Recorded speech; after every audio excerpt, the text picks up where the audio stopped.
Se lancer dans un projet, c'est un rêve pour beaucoup de monde.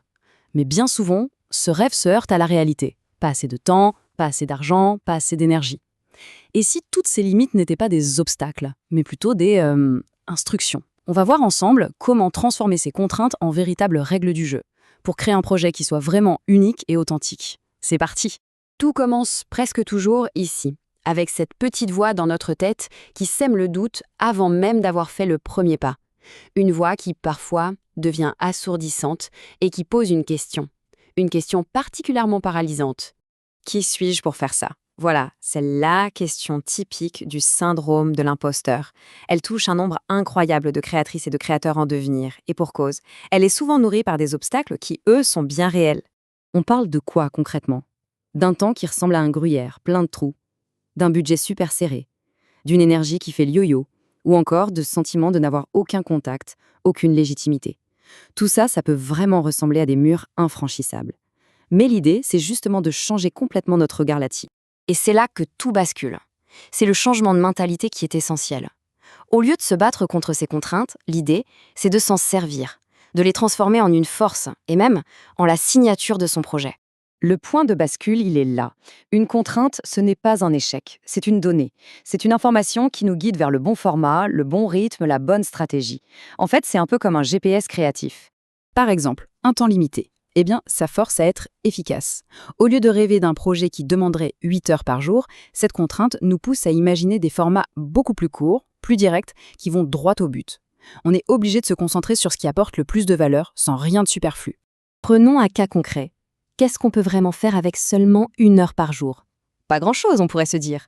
Et pourtant, c'est justement ce cadre très strict qui peut mener à un modèle économique qui soit à la fois viable et tenable sur la durée. L'exemple de Claire, qui est mère solo, est vraiment parlant. Avec une toute petite newsletter payante et un atelier en ligne, elle a réussi à générer plus de 1300 € en à peine 4 mois. Et tout ça sans jamais dépasser son rythme d'1 heure par jour. Sa contrainte, c'est devenu la clé de son succès. D'accord, mais alors, quelle est la solution concrète qui s'adapte parfaitement à toutes ces contraintes? L'audio. Pour toutes les personnes qui trouvent la vidéo trop lourde ou intimidante, la voix, c'est une alternative hyper flexible et incroyablement puissante. La différence, elle est énorme. La vidéo, ça demande un contrôle presque total de son environnement, le décor, la lumière. L'audio, à l'inverse, ça s'enregistre n'importe où avec un simple smartphone.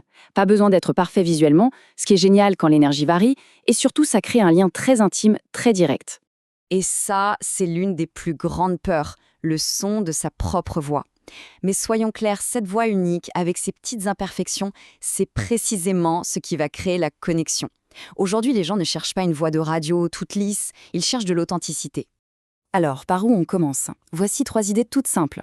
Des capsules audio de 10 minutes pour régler un problème précis, des témoignages pour partager une expérience et souder une communauté, ou alors pourquoi pas un podcast privé sur abonnement. C'est un format léger qui peut générer un petit revenu récurrent. Et voilà, la boucle est bouclée. On a commencé avec cette question « Qui suis-je pour faire ça ?»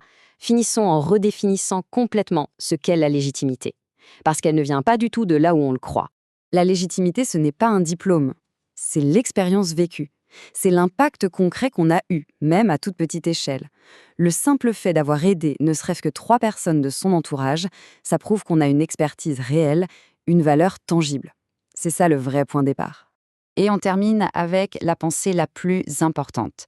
L'idée, ce n'est pas d'être la meilleure ou le meilleur. L'idée, c'est d'être honnête sur son parcours, d'être clair dans ce qu'on propose et d'être constant dans sa démarche. La transparence, c'est bien plus fort que la perfection.